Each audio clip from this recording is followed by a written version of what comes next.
The year nobody expected her to still be here. The calendar turned quietly, without ceremony or warning. No one marked the date, because no one believed she would see it. This story matters now, because we build our lives around expectation, around timelines that feel solid, around assumptions that quietly shape how much future we allow ourselves to imagine. And when those expectations fail, they leave behind a silence no one prepares us for. The year she was not expected to survive began like any other.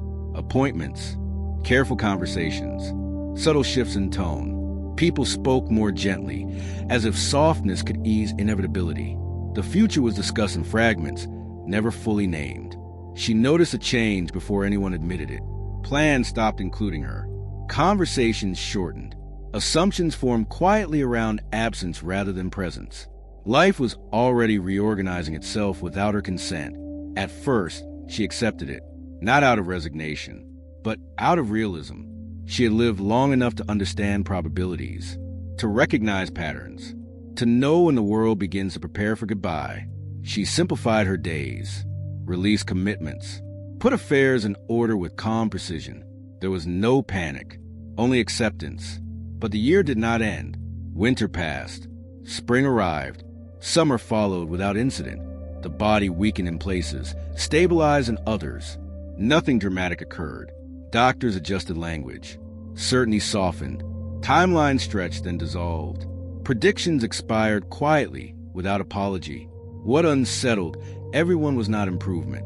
It was persistence. Life continuing, without explanation. She entered the year she was not supposed to reach, without celebration, without preparation, without permission. And that is where the real tension began. Because living beyond expectation is not the same as being ready for it.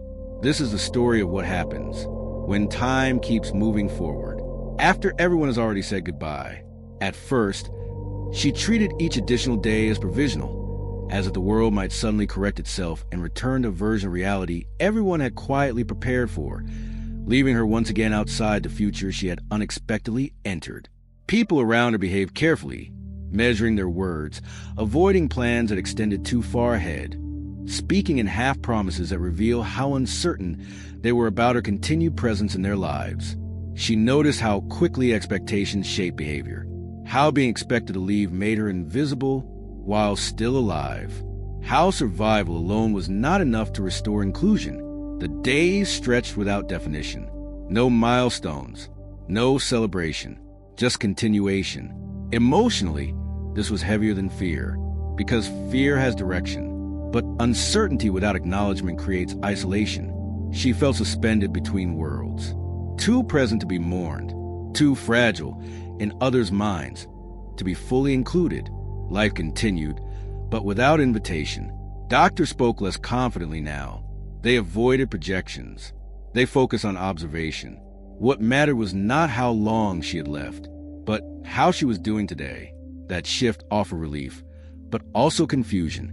Without an expected ending, there was no script, no guidance for how to live forward. She began to realize something unsettling, that being alive after expectation requires more than survival. It requires renegotiation of roles, of identity, of how others relate to you. Once they have already adjusted to your absence, people had prepared themselves emotionally. Reopening that preparation felt awkward, embarrassing, unspoken, and yet the days kept arriving, each one quietly demanding recognition. She began asking herself a question no one else was asking. If the future has returned, how do you step back into it? After everyone has already moved on without you? The answer was not obvious, but the tension was undeniable, and it was building. The conflict surfaced fully when she realized that surviving past expectation had not restored her place in the world, but had instead left her standing inside a future that no longer knew where to put her. People cared. They checked in. They expressed relief. But relief is not the same as inclusion, and concern is not the same as belonging. She felt it in subtle ways. Invitations framed as optional, plans described vaguely, conversations that assumed she might not be there next time. It was not cruelty, it was hesitation. The kind that forms when people have already practiced letting go.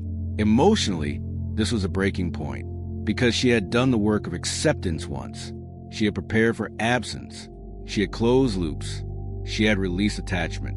Now she was being asked to reopen them alone. Her body carried fatigue, but her mind carried clarity. She saw how expectation shapes reality, how believing someone will leave allows the world to move on before it actually happens.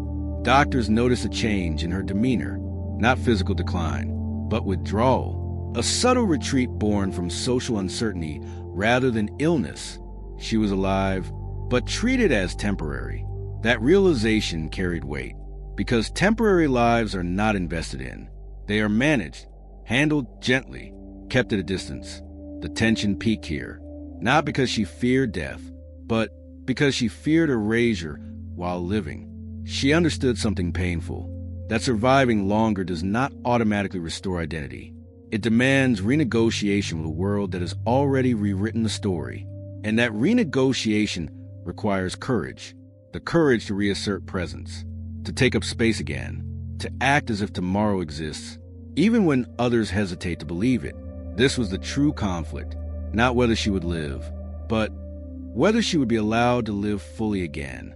And standing inside that tension, she faced a decision that would shape every day that followed. Would she wait for permission to return, or would she claim her future without asking anyone else to believe in it first? The realization arrived slowly, not as a sudden insight, but as a steady accumulation of clarity. When she understood that waiting for others to fully believe in her future meant allowing their uncertainty to quietly decide how much life she was permitted to live. No one was going to announce her return. No moment would arrive where the world officially reset its expectations, because expectation, once released, is rarely reclaimed voluntarily. She saw then that surviving beyond prediction creates a strange responsibility, not to prove strength, not to inspire hope, but to re-enter life deliberately, even when others remain cautious.